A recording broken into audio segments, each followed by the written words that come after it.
Avengers Infinite Wars Chapter 20. Lost. So you recruited a 15-year-old boy to the Avengers. Oh my god, is everyone gonna hound my ass for the rest of my life now? The kid's got potential and he chose to be a hero without any of us telling him to do so. Why is everyone treating me like I'm the bad guy? I even gave him a new suit so he won't make any of the mistakes that we've made in the past. How is that considered irresponsible and inconsiderate? Jesus, 1 step forward 2 steps back. Anyone else have any further criticisms for me? None of you guys are Cap, so you better bring your A game, and yes, that is a play on with the A for Avengers. Tony was met with silence from those present in the conference room of the Avengers HQ. Matt Murdock sat on the left of Tony, a few seats down, as his hand glided over a braille transcribed document over a case he was working on. Clint Barton sat parallel to the lawyer, legs propped up on the table with a book in hand. Hank Pym was sifting through a datapad, going over some of his research. And Peter Parker sat closest to Tony, though he was silent and felt really out of place right now. Feel better now? Clint asked after a prolonged silence. Somewhat, but the only time I really feel better is when I'm with Pep and she's not here right now, Tony remarked. Innuendo aside, Matt spoke up. Aside from Mr. Parker's recruitment, there is the matter of Ulysses Claw being in the city of Manhattan. How did a man like that get into the state so easily? Hank inquired, grimacing as he recalled the illegal dealings Claw is specialized in. In today's day and age with what he's packing, it shouldn't be surprising how easily a guy like him could get around, Clint stated. There's people all over the world who'd give up an arm and a leg for his specific type of product. And get that arm and leg back a day later. What's he selling? Matt asked. The very rarest metal on the planet, Clint said, recalling a conversation he and Tony had a few months ago. Vibranium. The same metal that made Cap's shield. Metal is damn near indestructible. And this Claw individual is now in Manhattan with this rare metal, hoping to sell it to the highest bidder. Matt said dryly. Geez, don't make it sound like it's the end of the world. You're right, Mr. Stark, I shouldn't make such haphazard statements in your presence most of all. You and Mr. Barton do specialize in such matters. Party har har, Mr. Murdock. You use this wit with the ladies or in court. Tony deadpanned. Matt remained silent with a small upward twitch of the lip, making Tony momentarily glower, though he brushed it off a second later. This is what I get for recruiting a lawyer, Tony said to himself. We do specialize in pissing off just about everyone we meet, Mr. Stark. Matt plainly stated. Us as well as most politicians, inventors and businessmen. Both Stark and Pym stared at the blind lawyer with half-lidded eyes, as the man continued to trail his fingers over his reading. Sighing, Tony shook his head and looked over to Peter, who was fidgeting a bit in his seat. What's the matter, kid? Something eating you? Tony asked, making the young hero perk his head up. Oh, it's nothing, Mr. Stark. You sure? Yeah, Peter paused for a moment before gaining a sheepish look. I actually need to get home. I got homework.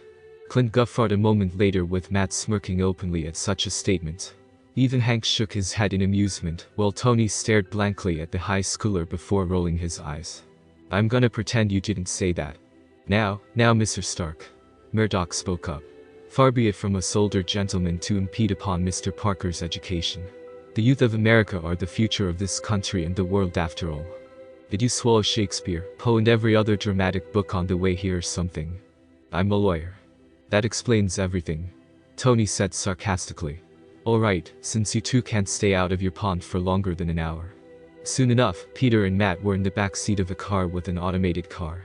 It was a bit of an awkward silence between the two, with Peter's finger drumming against his knees, as he kept his face turned to his window. Mr. Parker. Peter jolted at Matt suddenly speaking. Could you refrain from doing that with your hands and knees? Matt asked politely. The constant drumming is rather jarring. Peter blinked at such an odd request, glancing down to his hands before back up to the lawyer. Wait, you were able to hear all this?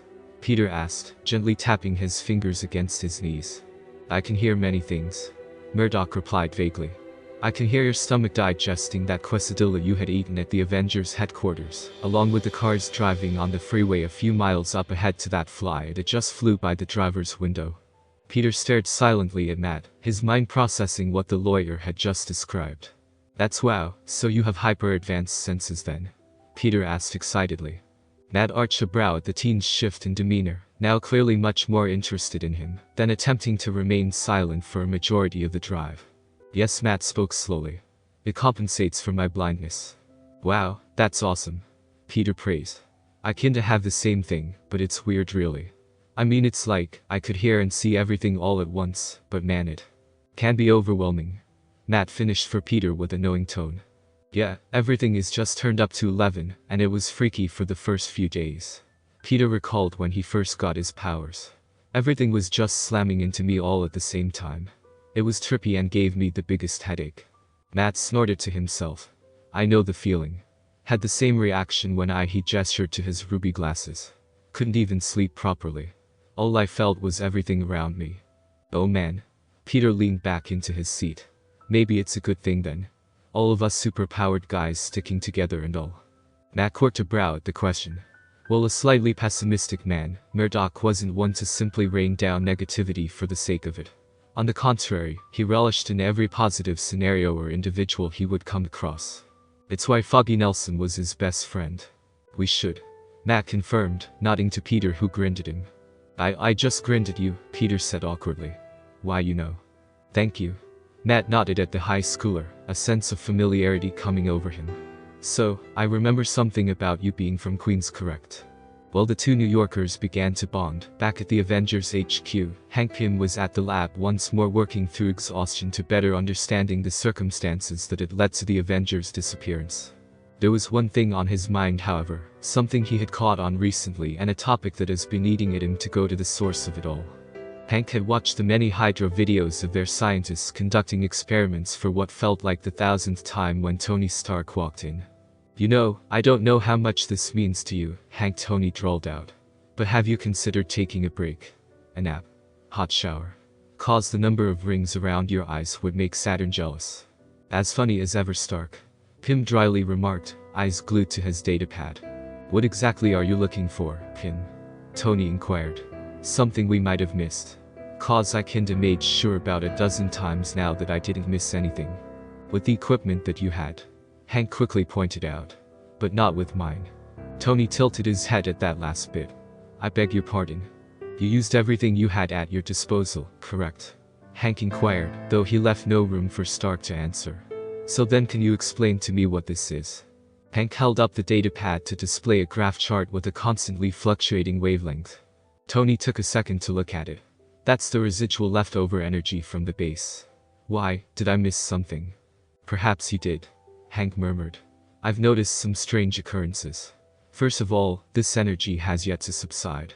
I understand the whole leftover residual energy, but this energy spiked a few times since their disappearance. You missed something. We missed something. Crossing his arms, Tony pondered on Hank's words. Alright, humor me. What do you think we missed? Something we don't fully understand. Hank stated. These energy readings, I've tried matching them to quantum fluctuations and the like, and while there is some kind of link, it's completely its own thing. So what? You're telling me Hydra was working on something new? Discovered a new source of some kind? Possibly. Hank looked back down to the datapad. There might be the off chance that there is still more in that mountain base than we had initially perceived. More hidden equipment and tech. Tony shrugged his shoulders. Well, I'm all for going back out there than just sitting around here twiddling our thumbs. I wholeheartedly agree, Stark. Hank stated. Which is why I'm coming with you. Oh? A sudden lust for adventure. I admit that just remaining in one place doing research isn't enough in regards to this situation. A more hands-on approach is needed here. Tony only grinned. That's my kind of style. Hank rolled his eyes. Of course it is. So then, when do you want to go? As soon as possible. Friday, make a list of tools and equipment we'll need for our trip. 1 week later. Spider-Man swung through the streets of Manhattan, ever vigilant in his patrol of the city. It had been a few days since his encounter with Claw and meeting Daredevil, and since that time he had been devoting himself to making trips all over New York to see if he could find any trace of the weapons dealer. So far, nary a hair nor trace of the man in question. Griping to himself, Spidey angled his body to slingshot upwards before landing on a radio pole and looked down at the city below. How the heck can you hide in a city like wait, no, never mind. Peter said, dropping down into a sitting position onto the edge of the rooftop building that held the radio antenna. He slouched a bit in frustration while removing his backpack he had carried on with him. Where could they possibly be hiding? He had already checked several abandoned warehouses at multiple docks, as that always seems to be the go-to spot for those kinds of individuals, yet he found nothing. Grumbling again, Spidey hitched his mask up to his nose and pulled out a bottle of water and jugged down the contents. Crushing the bottle flat and easily dropping it over a recycle bin conveniently down below on the street level, Peter leaned against his knees as he hung his head. He went through many possible scenarios as to where Claw and his goons could possibly be, but found himself lacking. Looking for weapon dealers were first for the webhead, and he honestly had no idea what to do. This was not in his usual wheelhouse of stopping muggers, robbers and common petty criminals. These men were more organized and experienced, which means he couldn't just rush in recklessly. Sliding his mask back down, Peter took to swinging and talking to himself, as he found himself doing so more and more often when dealing with problems. Okay, let's think. Whatever possible locations these guys are hiding have to be from either abandoned warehouses or buildings or locations owned under different aliases. Peter muttered out, rubbing his forehead with his free hand. Which, in this city, is a lot. Performing a corkscrew spin, Spidey zipped in between several multiple alleyways before swinging through Times Square. Definitely nowhere near anywhere public or even close to it, Peter said, glancing back at the busy streets of one of Manhattan's most popular tourist areas. If he were being true to himself, as well as he knows Manhattan and New York in general, God knows how long it would take in finding Claw.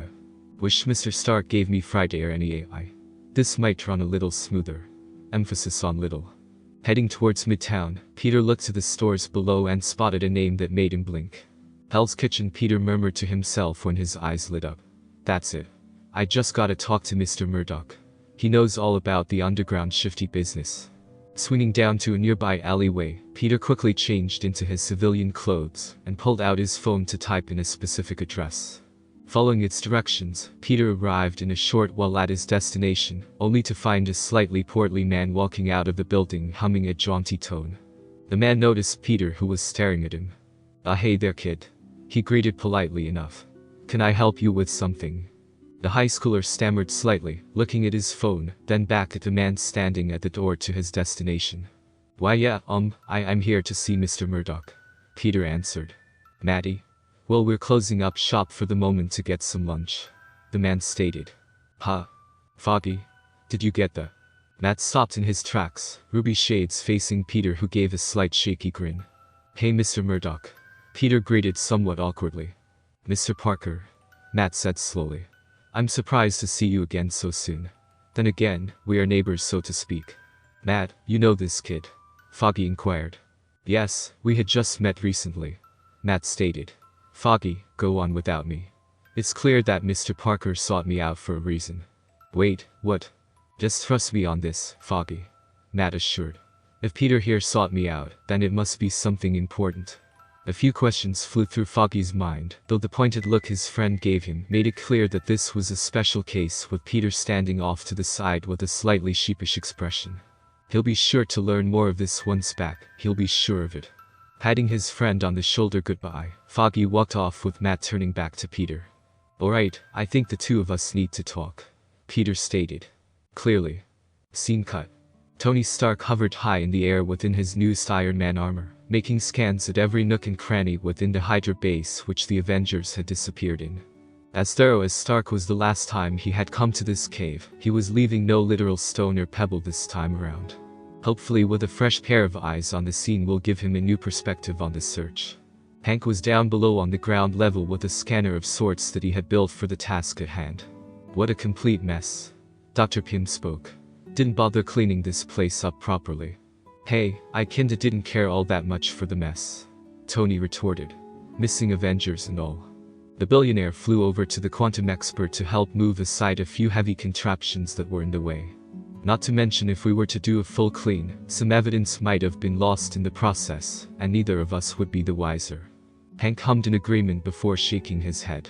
Would have been better for some of it to be moved at least, like the big debris and all.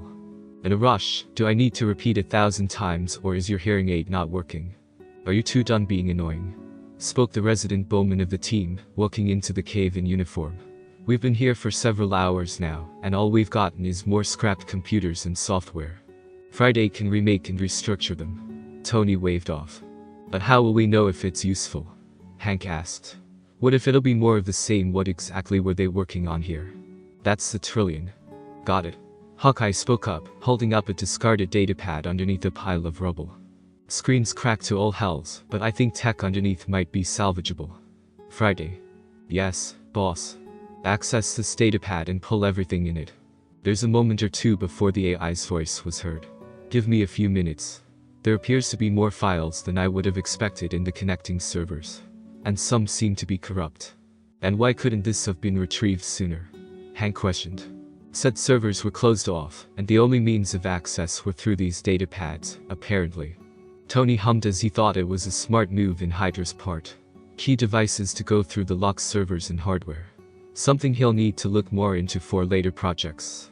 Clint in the meantime tapped on the screen a few times, the tech lighting up though flickering a few times. Damn it, come on. Clint murmured to himself, lightly slapping the side of the datapad in hopes that that would do the trick in making it function for a moment. It appeared to be some kind of video. Grunting to himself, Clint inspected the datapad to see if he could do something to fix it himself. Tony and Hank all the while continued their own inspection of the base. You sure left a lot behind here, Stark. Hank said. Would have figured you to take everything. I wanted to, but I took what was functioning properly. Tony said. And even then, Friday was having a hard time bypassing their work. Hydra made sure to encrypt their files with a hybrid algorithm from their initial Ultron specs. They've been busy since Sokovia. I got it. Clint said aloud, grinning at his success. It's only this video, but I got something. Both geniuses were now standing on either side of the archer with all three men gazing at the cracked screen.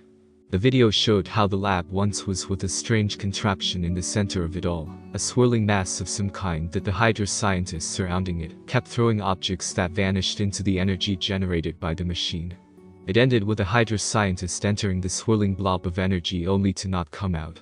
Upon gazing at the footage, the two scientists, inventors and Bowman, were silent when processing everything. Yet one thing was obviously voiced. Ha, getting a big Stargate feeling here when watching this. What's your first clue, Stark? Hank dryly remarked. Clint only gazed up at their surroundings, eyes landing on a pile of destroyed devices. That was the machine that they made. Clint nodded his head over to the scrap heap. But my gut is telling me that this wasn't the first time they made something like this. From that statement, Hank Pym snorted loudly. Hydra hasn't been able to make their own damn tech, other than stealing it or incorporating it from other sources. They've got no originality. He knows this from his own personal experience with the then-controlled SHIELD, hoping to take his work and applying it in mass production. Hopefully Friday found other Hydra bases where this tech is being stored at. This place can't be the only location they're doing whatever they're doing exactly. Clint all the while approached the center of the room where the apparent teleportation device once stood, now only in ruin, and kneeled down to inspect it. It was irreparable, nearly destroyed. He could only imagine what exactly happened. Yet the more he dwelled on what they were working on, the more familiar the environment became. This place was a lot like the room where he was assigned to watch over the Tesseract. There might be a possibility Hydra was continuing the work from old, 3 years back. Seems he'll need to get back in touch with whoever is left in SHIELD and get whatever schematics there were for that. Might prove useful in their investigation. I'm picking up some readings. Hank called out, walking around the destroyed machine while holding his scanner over parts of it. Don't know if it's residual or something else. Something else? Clint looked over to Pym. Not sure how to describe it. Hank replied. This is unlike anything I've ever seen. Not anything related to Gamma, Vita, Solar or any of that sort. There's some kind of correlation with quantum energy, but it's minuscule at best. So you have something then? Tony walked up to the center of the room. Maybe, but I'll need to look more into this data back on friendly soil. Spoke the former Ant-Man. Can't argue with that there. Clint muttered out. Looking elsewhere, Stark spoke to his AI. Did you get everything, Friday? Just about A&D done. Ready to leave when you are, boss. Guys. Clint's sharp tone cut through. I found something. Both Hank and Tony were next to Clint in an instant, the archer moving aside debris and metal, with Stark quickly assisting him. On the ground was an indent of some kind, but not one naturally made. It was a straight line that led underneath the rest of the ruined contraption. Alright, stand back. Tony began to work as fast as he could, either physically moving aside rubble and scrap or simply blasting it away, until the center was clear to reveal a 2-panel ground door. Friday. One moment, boss. Several seconds go by until a hiss came out from between the 2 panels, the ground opening up with the 3 men tense and ready for whatever may come up. Slowly, a circular stone structure of some kind rose up from the ground, with what seemed to be tech pieces indented into the circular gate. And along the sides, there were oddly carved symbols that were truly alien yet familiar. On a nostalgic level, that is. Oh yeah, definitely Stargate. On that note, the two of us can agree, Stark. So any idea what this is? Clint asked the two. Other than it being a Stargate ripoff. No clue. Tony shook his head. But now at least, we're getting somewhere. Scene cut. It was quiet, slightly awkward. Peter tried to be as calm as possible without squirming too much in Matt's presence, as the man appeared rather aloof at the time being, somewhat feeling judgmental. Matt all the while ate silently, barely making much noise as he cut into his pancakes. So Peter began, breaking the silence that hung in the air. How has your day been? Matt paused in his pouring of syrup to quirk a brow at Peter, who deflated a bit. Alright, bad question. Nothing wrong in being polite. Matt's first words since they sat down at this diner. A welcomed reprieve. Right.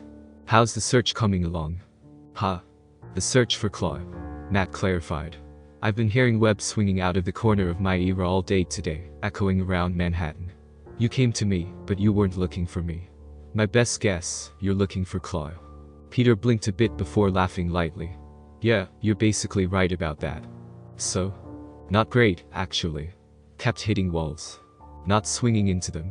Metaphorical ones, Mr. Murdoch. I know, and I was merely joking. Hard to tell with you of all people. I get that a lot at times. Matt said with a wry grin. Ah, so you do have emotions. Peter said jokingly. Yes, I do. They're not dead to me. Could have fooled me with that. Peter's hand went over his face. Stone cold visage. I'm a lawyer, Mr. Parker. Matt plainly stated. I have appearances to keep up. You know, nah, I shouldn't say it, that would be rude. Go on, I'm not going to judge. Peter shifted about in his seat. I was gonna say that for a blind guy, you do know how to look sharp in your suit. Matt snorted, chuckling to himself. I'll take that as a compliment. Though Foggy and Karen have been a big help. Peter laughed lightly, the two momentarily taking some time to eat. So listen, Matt. Peter was unsure of himself. I don't know exactly how to say this, but maybe the two of us could team up. Work together and all to find Claw and get our hands on those weapons he deals out. We could get it done faster if the two of us work together. Matt regarded the young teen silently, taking in his words and thinking them through. Here sat before him a teenage superhero who, in his opinion, was way too young to be taking on the responsibility in tracking down weapon dealers. At first, when he had spoken with Stark again after the night involving Claw, Matt believed that the billionaire had dumped ideas of grandeur onto the teen, and basically tricked him into joining the Avengers. When he learned that the boy had apparently been conducting superhero work well before meeting Stark, it surprised the lawyer to realize this to be true. Mr. Parker had received power at a very young age, and rather than use it selfishly like most teens would, he had selflessly gone out of his way to help anyone and everyone that he could. That certainly garnered respect from the devil of Hell's Kitchen. Respect not so easily earned. And here he was coming to him for help in regards to something he wasn't experienced with. Before I answer your request, I have to ask, why come to me? Peter stared at the vigilante, scratching the side of his head. Well, I did think about asking Mr. Stark for help at first, since he and the Avengers have busted Hydra up for the past year until Sokovia. And with his suit it would seem like a breeze. Matt tilted his head, hearing the boy's heartbeat ring true to his words. But he's busy as is and, well, I don't think he knows New York like you and I. Peter said with a grin. My uncle always told me that New Yorkers need to stick together after all. And you took down the kingpin. So if anyone could find these guys in Manhattan, it'd be you. Now, it wasn't easy to flatter someone like Matt, whose reputation is known as the devil of Hell's Kitchen. Oh, he may feign such responses in front of others if they make it overly polite or say it falsely, but right here and now, this young man has indeed flattered Matthew Murdoch. Alright, with reasoning like that, I don't see any qualms about it. Peter's mood brightened. Great. So to start out our search tonight. Tonight? I'm still on my work hours, Mr. Parker. Oh, right, sorry. As I was saying to start our search tonight, we need to slim down possible locations as to the where Claw may or may not be doing his dealings at. Matt lectured. Now I know you have no clue as to where many black market dealings will take place, but I possibly do. Peter breathed out a sigh of relief, knowing he made the right decision earlier. Yet like most criminals in the underworld, they often change locations periodically, while disposing of an old one for safety concerns. There's also the fact to consider of most criminals possibly rotating locations to throw off investigators off their trail. Peter nodded, processing this information as it's very valuable in his new line of work. This went on for a while until it was time for the two heroes to go their separate ways, due to their personal lives taking center stage at the present time. After paying the check, Matt told Peter to rendezvous back at his office later tonight, so they can go on with the search for the infamous black market dealer. Concurrently, while these two American natives discussed such matters in regards to their city, another group of people were having a meeting of their own with a common interest. What common interest, one may ask? Ulysses Claw. Chaka, kind of Wakanda, stared intently and glaringly at the holographic display of the arms dealer. Around him in the hotel room he was staying at were his two children, Prince Chala and Princess Shuri, along with the captain of the Dora Milaje Okoye and her lieutenant Ao. They were garbed in suits and dresses, rather than their traditional Wakandan garb, though each had on a specific garment that both reflected their tribe which they come from, as well as their place in Wakandan society. This man has long avoided Wakandan justice. Chaka went on. 20 long years since he invaded our home and stole from us, only to give it away to murderers and those besmirching our people and history. We will find him, Abba. Chala assured. Claw will not evade our capture this time. Shuri then held up her hand, tapping on the beads she wore on her wrist. Last our contacts and satellites were able to pick up on him, he was spotted entering the state a few days ago. He hasn't made a peep since coming here, but why? Shuri said for small dramatic flair. Why, to make a business deal, of course. Get to the point, sister. Sorry, brother. Clearing her throat, she typed a command on her holo computer to show off a digitized document. Was able to find a message exchange for a meeting going on a few nights from now. Don't know what exactly is being brought onto the table for all parties. But with our boy Claw, it's with our property. A meeting? Okoye spoke up. With whom? Unclear on names, but they have their own history that none of you may like. Shuri informed. These buyers have had many dealings of their own internationally, with this group in particular that's troublesome. The holo symbol of what could only be described as vulturesque wings was displayed. This group here deals in retrofitted and recreated alien technology. Technology specifically from New York 3 years ago. This piece of information greatly disturbed and troubled the Wakandans, as this was something they certainly weren't expecting. What were those creatures called again? Chaka inquired. Their names were all over the news. Chitori, my king. Okoye said, her expression deeply troubled. Alien technology mixed with our own Chala left the comment unfinished, the silent implication of it all being enough to convey the weight of such a matter. We must find Claw and these men post-haste. Chaka stated. Never mind the effect they may cause upon our nation. This would very much affect the rest of the world. This garnered nods of agreement from the others when the king saw his daughter giving him a pleading look. Shuri. Abba. His daughter said in an innocent tone. Since we are dealing with New York and all in Chitori technology, do you think, she swayed side to side. Maybe we could. Out with it, Shuri. Chaka stated. What is it? Shuri grinned cheekily. Maybe we could call on the Avengers for help. The Avengers. Okoye scoffed, visibly annoyed with the idea. Why in Bast's name would we even consider working with them? Come now, Okoye. Chala was amused at his sister's request and the commander's response. Let's hear her out. This is their home turf, as the Americans say. Not to mention it would be good to have some assistance. This isn't some excuse for you in meeting with Tony Stark and hoping to beat him in smarts, is it? Ao asked dryly with an expectant brow. Shuri merely crossed her arms and puffed her cheeks like a pufferfish. How could they see this as not an excuse for her to meet the infamous Iron Man? I'm tired of hearing that he's the smartest man on the planet, Shuri declared. For that title belongs to me. Here we go. Chala rolled his eyes in amusement. The truth rears its head at last. Oh, come on, brother. Shuri whined slightly. Think about it. If I meet him and show him how good I am, the two of us could make so much new stuff. Think of the possibilities. And the headquarters are right there. Shuri pointed out the window directly to the gleaming A on the Avengers tower. That's changed recently, Okoye stated. They have moved upstate. And we're not driving up there. Ao added, making Shuri huff. I wasn't suggesting us meeting them in person. I thought we could give them a call. Shuri, Chaka said pointedly, finally managing to make Shuri drop the topic with one of his patented fatherly king looks. She turned her head away in indignation, making her father chuckle lightly at her behavior. Chaka then heard his son hum in thought. Son? Chaka gave his son an expectant gaze. What is on your mind? Perhaps Shuri's words have merit. Shuri's head snapped at her brother's direction, eyes wide and mouth agape. Chala couldn't help but chuckle at her response, a bit too much like a child would respond when being promised something they want. And tell me, my son, why would you agree with her? Breathing in, the Wakandan prince collected himself before answering. You know, as much as everyone else in this room, we rely on the Black Panther to help solve the injustice done towards our people, both within and outside of our borders. Our secrecy has remained intact for generations, there's no argument about that. In the past, previous Black Panthers had done each and every task for the throne successfully with little to no drawbacks in a realistic approach. Yet with how it was done back then, no one was none the wiser and truly paying attention.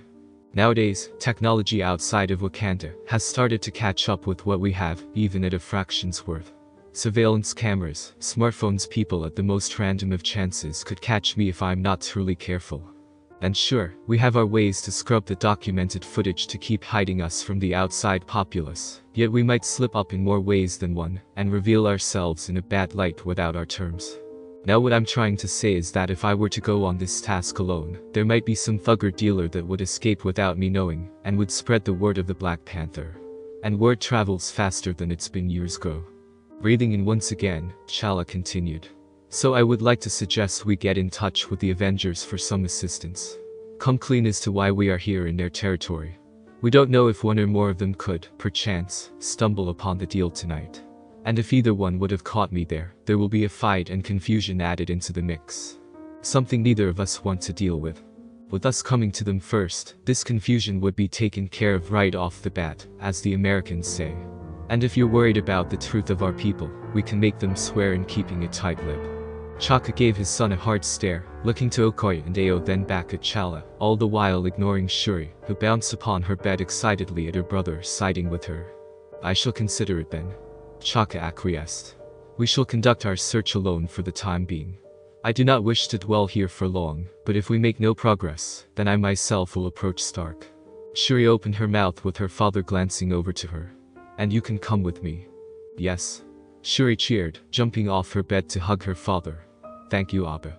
Chaka knew that no matter how hard he tried, Shuri's giddy personality would always break through his visage, making him laugh warmly while hugging her back.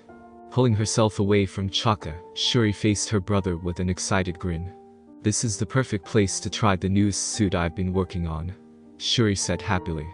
Are you two still on about the suit? Chaka inquired in amusement. We've at last come to a compromise, Abba, Chala assured, though in no small part of convincing this rebellious child. In response, Shuri merely flicked her tongue at her older brother, who chuckled. We'll begin tonight then, Chala stated. No time like the present, as they say here. Scene cut. So where exactly are we going first? There's typically several docks and bridges that are common meeting areas in the city. Williamsboro, Brooklyn, High Bridge and the West Side Port Terminal between 48th and 52nd. Wow, you really got the whole place mapped out. Have to. Most of the crooks and roaches fester in the same place. They just don't know when to stop. Peter hummed in thought, glancing over to his partner in crime, who stood on the corner edge of Matt's apartment rooftop. The suit he now wore had received significant upgrades courtesy of one Mr. Tony Stark. At first, the lawyer had been adamant in resisting using it, but after getting convinced by his two associates to try it on.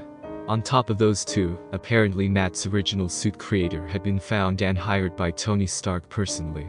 In essence, Matt Kinda had no choice by this point. After all, Melvin Potter has been on hard times lately and needed a good means to make a living. He previously done suits for those of the underworld for quite some time, and wanted to get out with little to no success. Now, Melvin has essentially become untouchable by the entirety of the criminal underworld, courtesy of just being Stark's new suit designer. Alleged profession now, under alleged company instead of offshore, false facade companies. And his own suit was a great deal more streamlined, emphasizing the clashing of the red and black motif. All in all, Spidey thought that it was a great and intimidating look. The blood red helm was especially cool, Season 2 variant Daredevil suit. So, have you had a chance to test out your new toy? Haven't had the chance to fully break it in, Matt answered. Still tied on a few places. Yeah, kinda had the same feeling in the old web shooters, Spidey admitted. Did not need to know that. Matt then reached to his side weapon and pulled out a small baton. With a snap of his hand, the baton extended out into a complete bow staff. This I have had time to practice with. Can't that also be used as a grappling hook? Peter asked excitedly. Several variations, Daredevil stated, with a small appreciative grin. The note Stark left when he dropped this off at my home, simply set for the blind ninja in Braille, of course. Matt was certainly surprised by how much Stark had incorporated into his new melee weapon.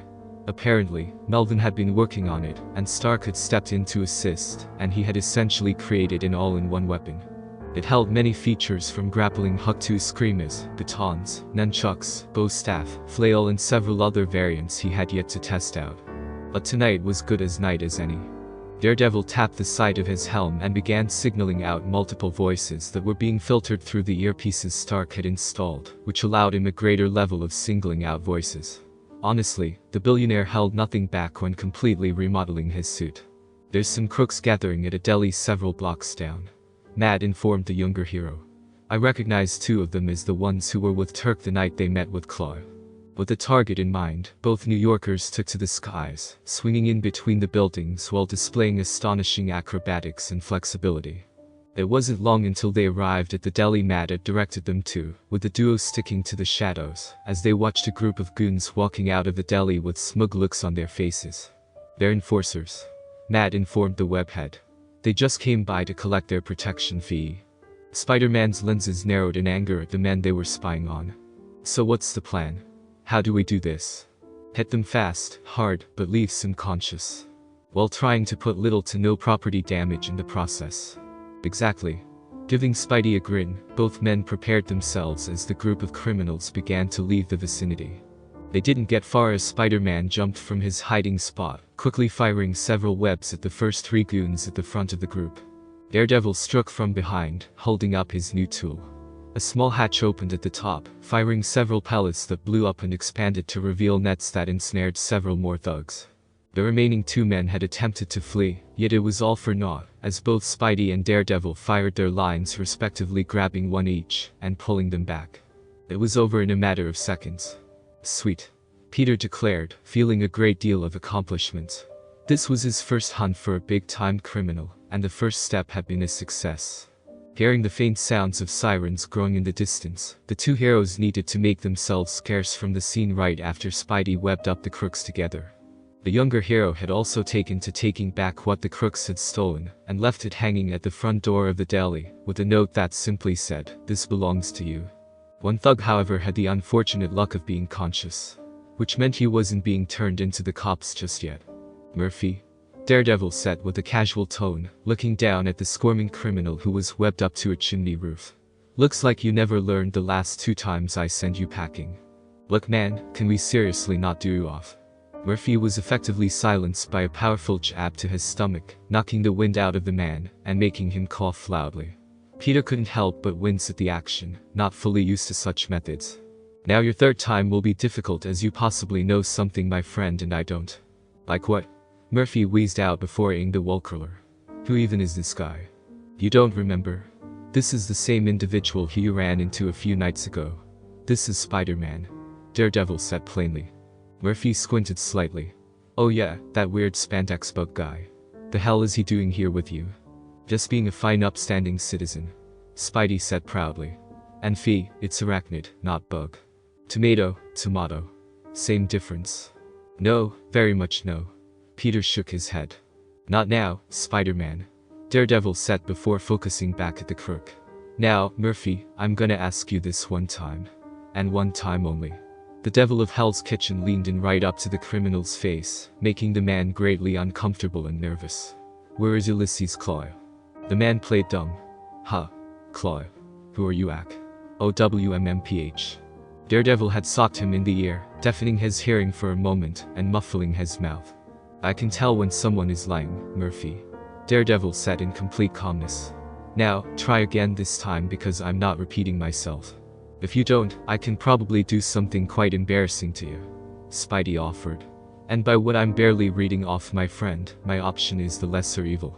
Murphy tried to speak through Matt's hand, the vigilante lawyer removing his hand as to allow him to speak. Alright, Jesus fuck. Murphy said in a pained tone. Give me a moment. Clock's ticking. Daredevil simply said. By the sound of it, you've got less than a minute before the police show up. And my patience is rather thin when rushed. Murphy glared at the devil before reluctantly sighing. Okay, look, alls I know is there's been a lot of movement recently with some heavy players in the underground. Turns out Fisk wasn't the only big shark in New York's pond. There's been word of these guys from Queens coming in to meet with Claw and whoever is left here in the city. Claw is putting on quite the auction. Do you know where they'll meet? Murphy shook his head. No idea. It's only a need-to-know kind of thing on the locale. Then do you know when? Nope. Murphy said, leaning back. Only that they'd eventually come find me themselves. Basically, drop everything I'm doing and move. Unfortunately for you, you won't be attending. Really? Murphy wryly said. No shit, not when you MMPH. Alright, that voice was getting annoying. Peter said, rotating his wrist casually. So, what do we do now? Now we keep searching for a bit longer before calling it a night. Or we find a possible, further lead and follow from there. Right? Peter nodded. What about him? Daredevil looked down at the bound Murphy. Still want to embarrass him. Down below, the cops were rounding up the group of thugs Daredevil and Spidey had first taken down. However, there was one that appeared to be missing. That was until said missing criminal was deposited before them in nothing but his underwear, and bound by some strange white rope of some kind. Bewildered by the sudden appearance of their missing perp, all heads looked up when they heard a series of whooping sounds. The cops were left with the surprising sight of Daredevil and Spider-Man, swinging away from the scene of the crime together. We don't get paid enough for this shit. For the remainder of the night, both heroes achieved little else and decided on continuing their search the next night. They found nothing the next night as well, unfortunately, but their resolve held strong as they had encountered nearly a dozen or so men and women connected to the underground, and rounded them up for the police to take in. All the while, the ever-present threat of whatever it was Claw was planning dwelled on their minds.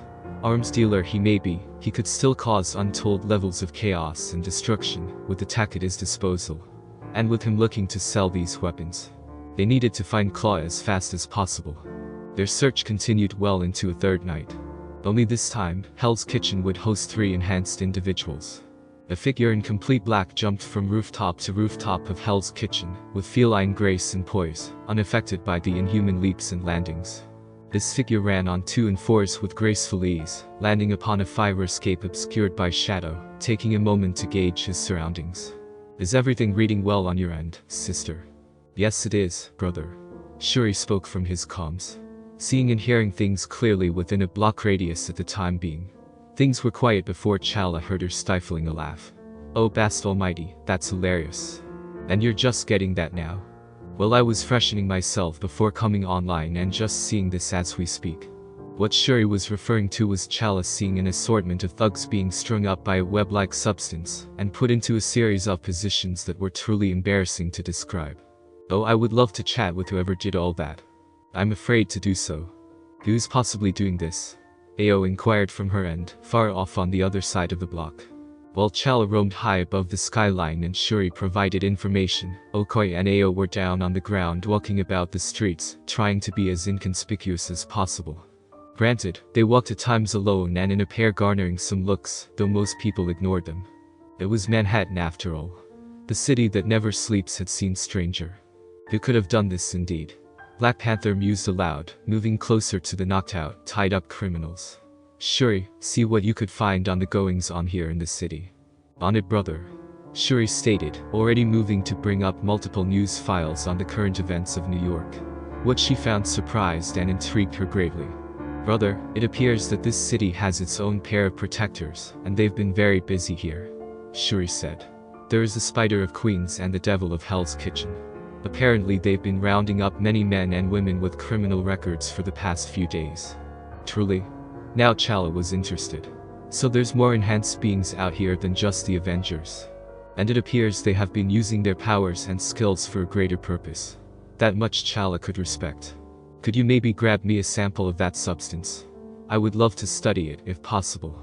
Knowing what Shuri was referring to, he responded. I will if you're a good sister and not use it for nefarious means. And why, dear brother, would you think otherwise? Oh, I can think of a good number of reasons. Chala simply shook his head, flicking his claws out. He carefully cut through the substance, finding a moment of surprising resistance to his vibranium claws, before getting a solid clump of it to take back for his sister.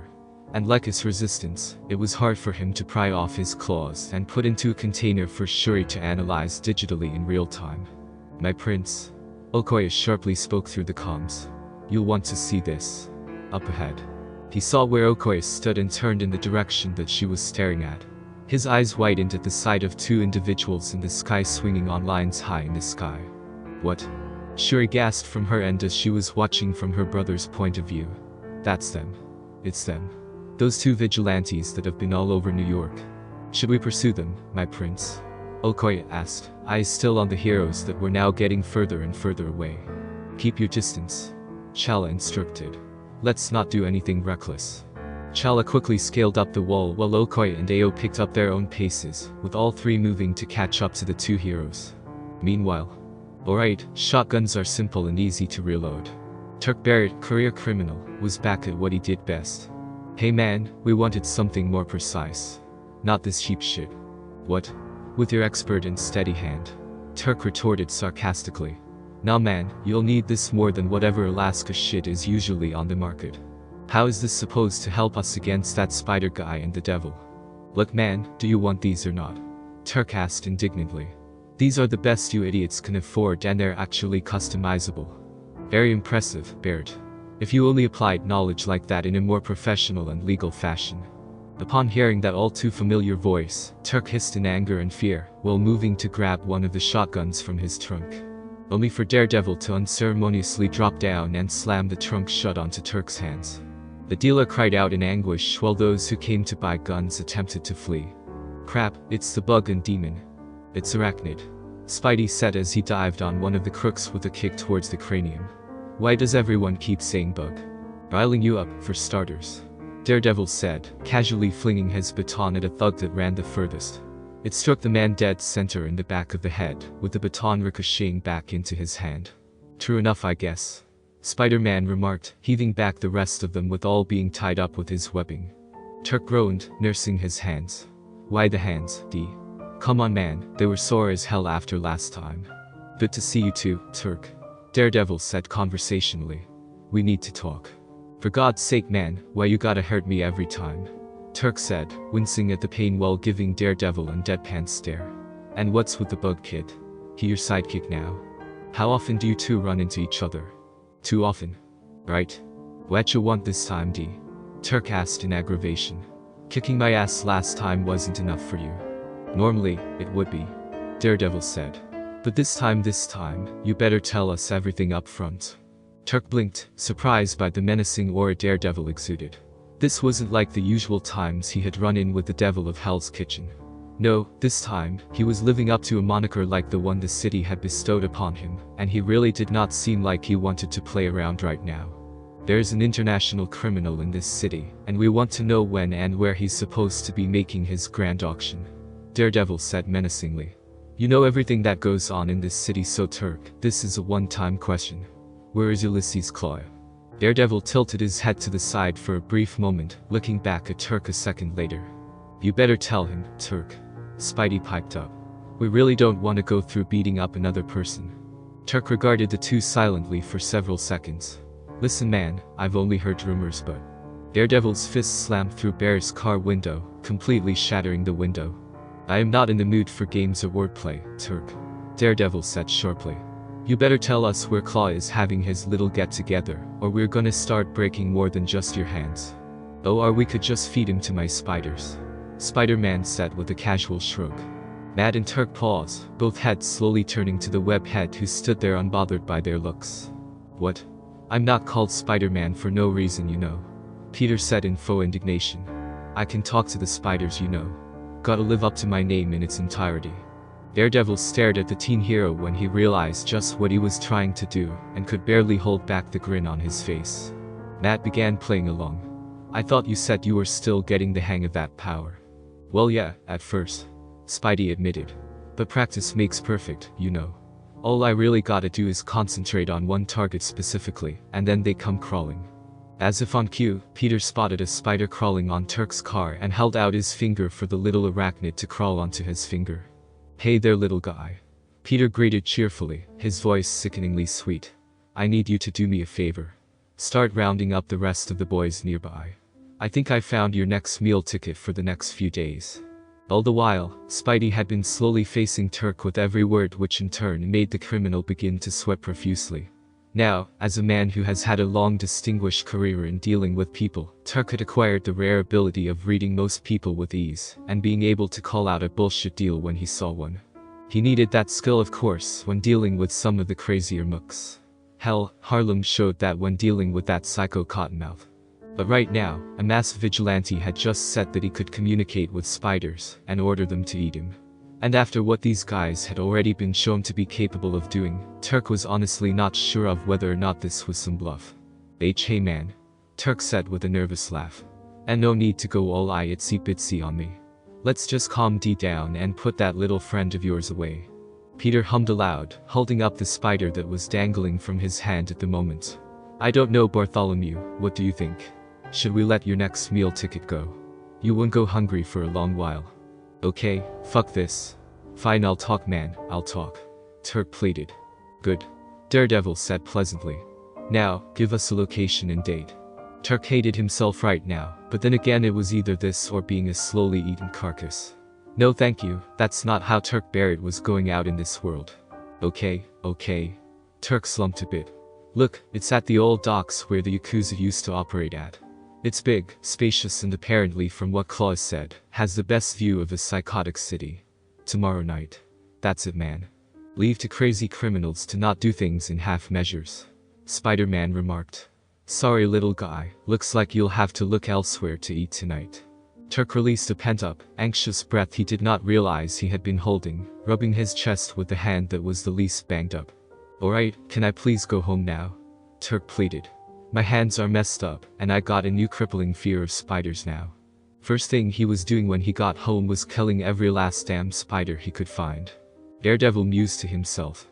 Normally, this would be the part that he'd knock Barrett out clean and leave it at that with the cops coming to pick him up soon after.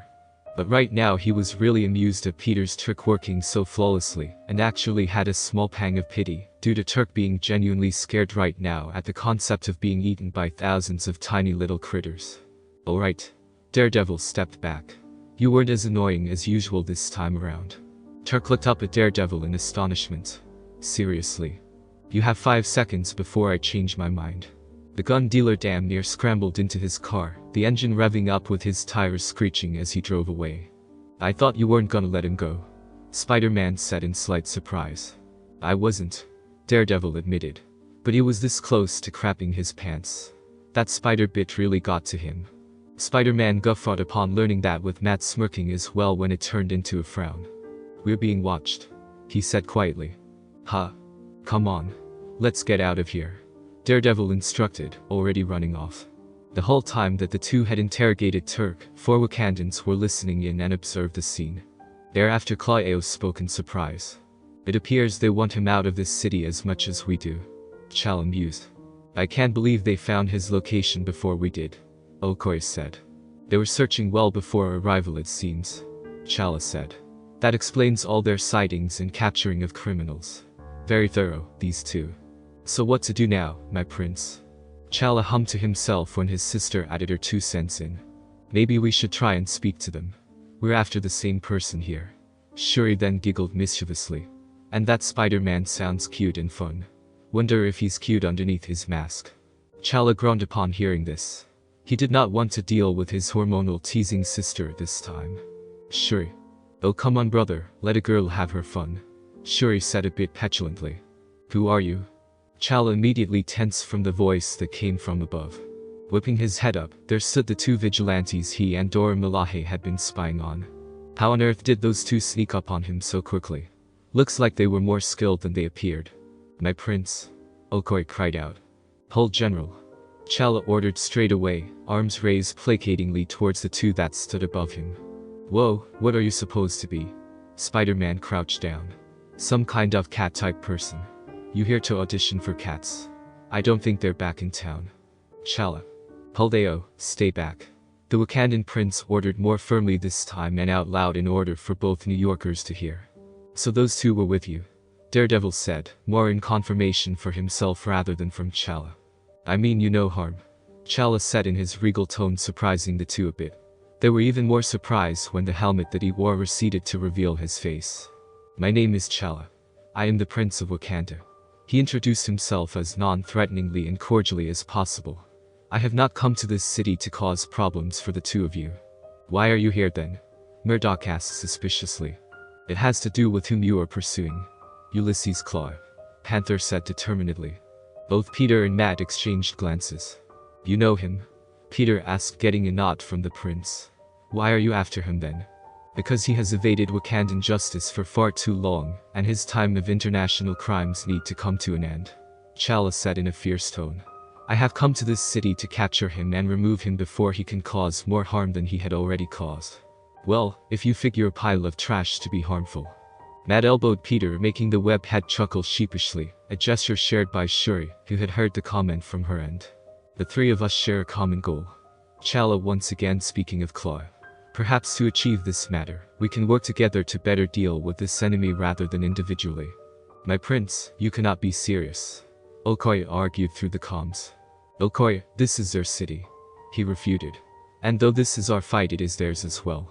They had already engaged with Claw and have just as much reason to rid him from New York as much as we do. You had just witnessed what they were willing to do to find him. It is better to have them as allies than enemies. The native New Yorkers considered the Prince of Wakanda's Daredevil, listening to the man's heartbeat and breathing the whole while.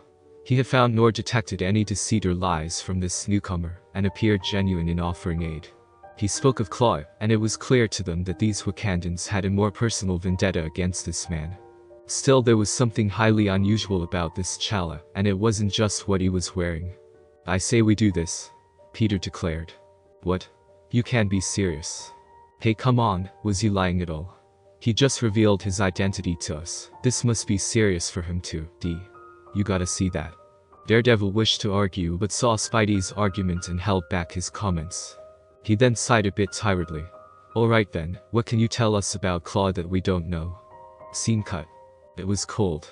Freezing cold. Brutally cold, one might say. But then again, that's Russia for you. Walking through the blistering cold was something James Buchanan Bucky Barnes thought he'd be used to by now. Given the many decades of him being put under ice in between the many missions he was forced to undergo by Hydra. Yet the Siberian tundra truly lived up to its name and held up its reputation well. Fully decked in the thickest winter clothing he acquired, he traversed through the snowy climate in hopes of reaching his destination. It had taken a while for him to get here, but he hoped this was worth it with what he planned on doing.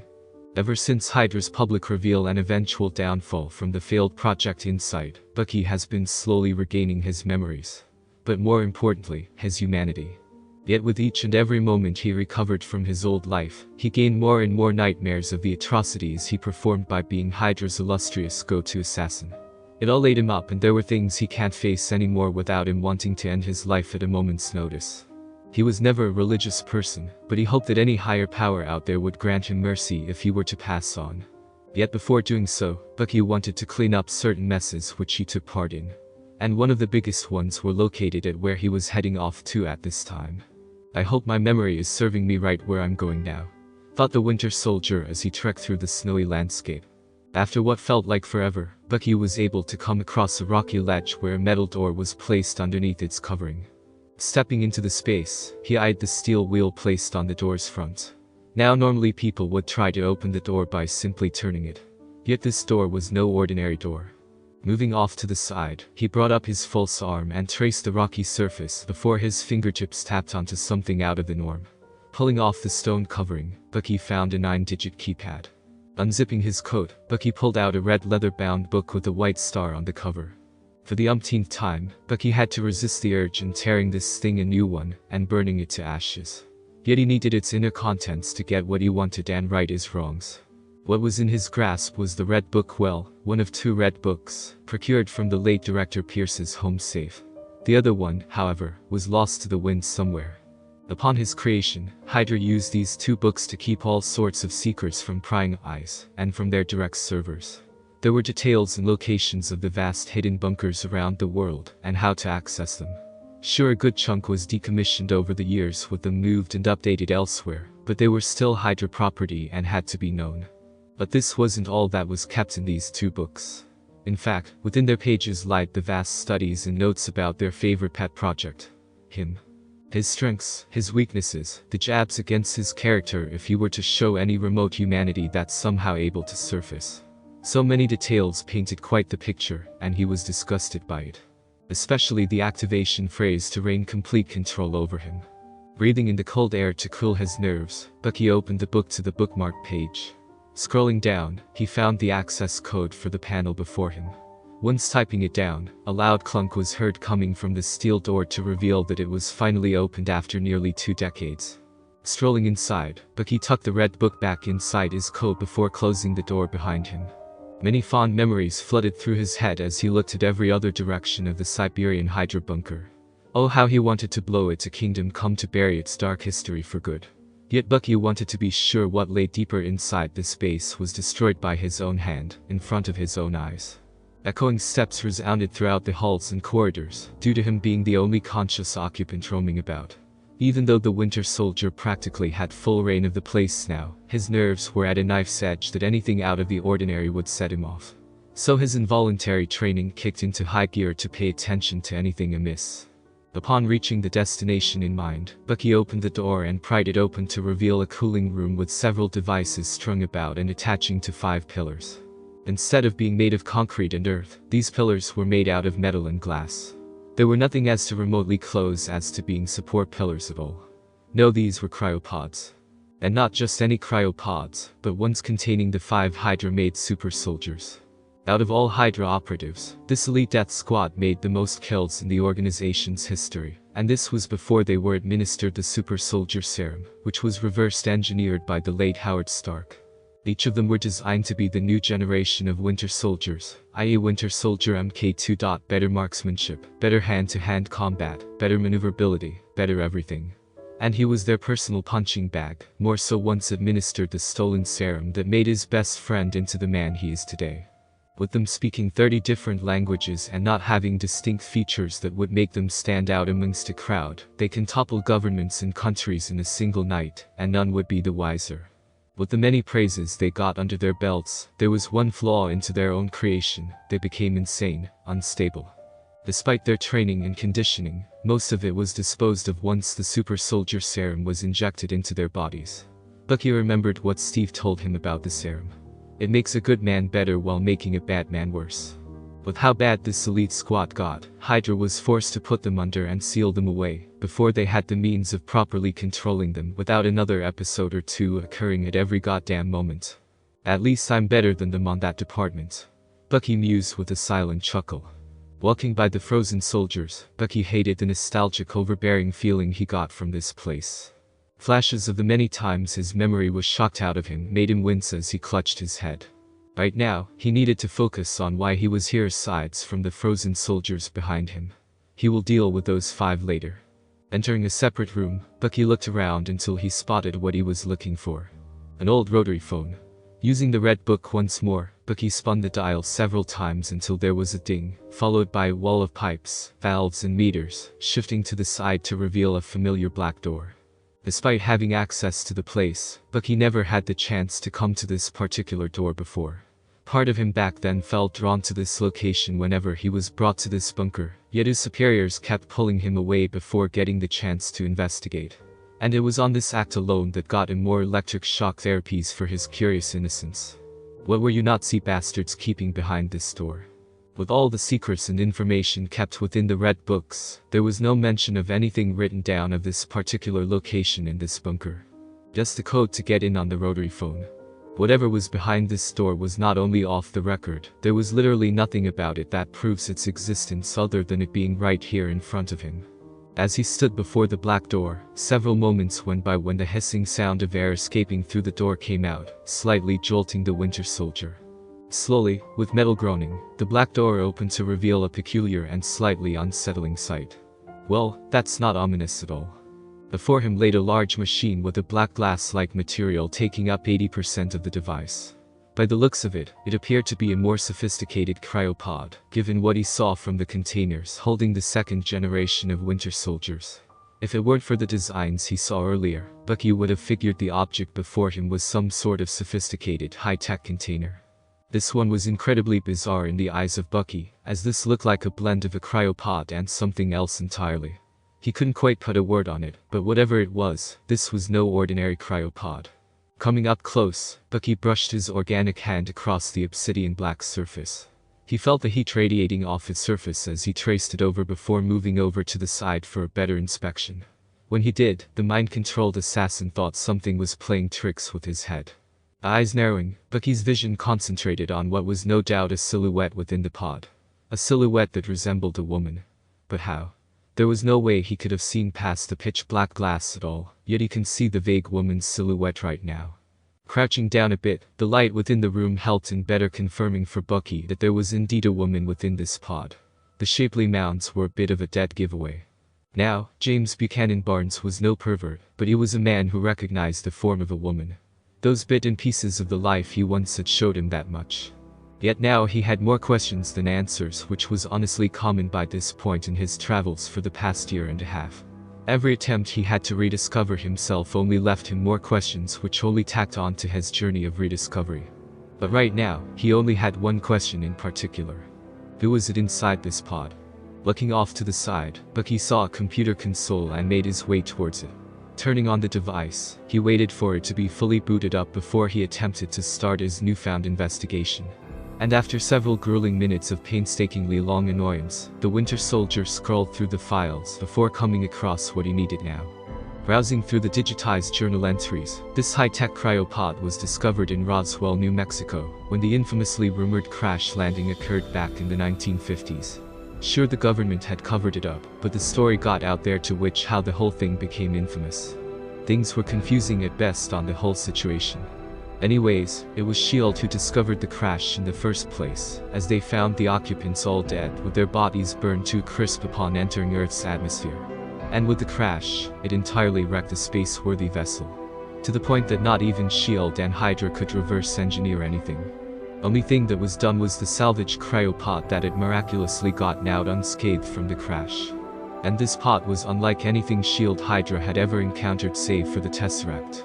For years since discovering unusual pod, Hydra worked tirelessly in their attempts to uncover the secrets this strange tomb held. Yet in all their work, in the many decades continuously pouring time and research into this pod, the answers that they received came in two forms. A big blank pile of nothing. And unadulterated pure madness, with some who dared to study the pod eventually succumbing to insanity, having been put down for the safety of others. Thus, the pod was placed in a secret chamber that a literal handful knew of. Not even Secretary Pierce was aware of this cryopod's existence. Only those extreme select few knew of the pod being real and where it was located. Kind of like him. There wasn't much left to read about within the files, everything essentially being spelled out for him. The only other topic worthy of note in regards to this cryopod was the constant low-key energy that seemed to exude from it, though what it is has yet to be identified. Pulling back from the computer, Bucky scratched his chin looking back to the pod when his eyes caught something behind the pod. Something he missed apparently. Sarcophagus. Talisman. Dark Lord. There were red marks in between some of the scratched words. Bucky recognized the red stuff right away. Dried blood. Whoever had put those on the wall had done it in a hurry and apparently uncaring to their own physical well-being. Now Bucky was at greater unease than he was before entering this chamber. Thinking on it now, this entire chamber upon entering made him feel uneasy. There was something in the air that he couldn't quite describe, but if he were to describe it, it was as if it were some kind of pressure. Though not in the overbearing sense but in a more subtle way. Was this that energy those files mentioned? However, that thought process came to an abrupt end when steam shot out from the pod and the lid jolted upwards. Eyes wide in alarm, Bucky in an instant had his handgun trailed up at the pod while holding a knife beneath his gun. The pot slowly began to open up, mist pouring out from within. The lights flickered for a few moments before retaining their steady glow. All the while, Bucky was tense and ready for action. God knows who he would find slumbering inside this sarcophagus, but the only safe assumption would be that this person must be extremely dangerous, having been kept in an entirely secret off-the-books chamber. So he may be in for a fight. Gripping his gun more tightly, Bucky waited and waited. He saw no movement and heard nothing other than the mist wafting out from the interior of the pod. There was nothing but tense silence. Zane. The woman from within sat up from the pot in a frantic mood, desperately looking around in a panic. She was around Bucky's age, that was for certain, though her official age could be 100 for all he knew. After all, he could attest to technically being 100 years old, even if he is biologically 28 last he checked. Honestly, he could be 30-something for all he cared considering how he had been in and out of ice for the past 70 years. Barnes had yet to lower his gun as the woman had at last appeared to begin to get her bearings together, grasping as to where she was. Her eyes landed on Bucky, with confusion, fear, trepidation and a glint of hostility in her own eyes. She didn't make any sudden moves as did Bucky, with both locked in a quiet stare down. This went on for an unknown amount of time until the modified super soldier cautiously raised both hands. "I'm not here to hurt you," Bucky said calmly. "If you're not going to hurt me." The woman gazed at him, eyes darting between his face and his two weapons in hand. Noticing that she obviously was aware of his knife and gun, he took a gamble, holstering his firearm before sheathing his blade. "There, see," Bucky said assuredly. "Nothing to be afraid of here. I'm not going to hurt you, nor do I plan to." No longer armed, the woman opened her mouth to speak only to find her mouth and throat incredibly dry. Letting out a few strained coughs, she hunched over to clutch her chest, while trying to get control of her breathing. Seeing such a reaction, Bucky cleared his throat to get her attention. Looking up at him with watery eyes, the lady saw him hold out a bottle of open water. "Drink up, you must have been in there for a while," Bucky said, knowing all too well the feeling of frozen dehydration as some of the Hydra scientists had coined it. Tentatively she took the bottle from Bucky and took a momentary whiff of the bottle. Not detecting anything poisonous that her nose could sense, she proceeded to take a large gulp of the water bottle. By the time she was done, there was barely a quarter left. "Thank you," the woman said softly. "Don't worry about it," Bucky said softly. "You could keep the bottle if you need another gulp." She gave him a grateful expression which then morphed into worry. "Wait, you must tell me, are the Mandalorian wars over? What has happened to the GD and the Republic? Do they still stand? Do the Sith still threaten the galaxy? The Covenant, the Rackles?" Bucky blinked at the rapid wave of questions he had no iota as to how to answer. What the hell was she talking about? Seeing that he wasn't responding, she slumped when she felt a familiar weight upon her chest. "No, no," she cried out, clutching what seemed to be some kind of talisman on her chest, in a desperate attempt to remove it from her being. He's still." She suddenly stopped gazing at the talisman in bewilderment and uncertainty. Where was he? Was he still there? What was going on? Hey. It was then that she remembered that she wasn't alone, looking back up to the man who seemed to have been the one to have opened her sarcophagus. "Are you alright?" he asked with caution. She honestly did not know what to say. Seeing her become a bit unresponsive, Bucky had to try another method. "My name is James Buchanan Barnes," he introduced himself. "I found this place and you in it. Why you freed me?" Bucky scratched his chin. "I don't know. Maybe I did by finding you. I don't know what to tell you. All I was able to learn was how long you've been here apparently. And how long have I been here? About 65 years from what the files say. Though they're not sure about how long you've been in that pot you're in," Bucky replied. 65 years, she said to herself. It wasn't long. Not too long. But that last comment off-put her. This Barnes said that she had been here for those amounts of years, yet the people who found her could not figure out how long she herself had been trapped within the sarcophagus. "Look, I came here looking for answers."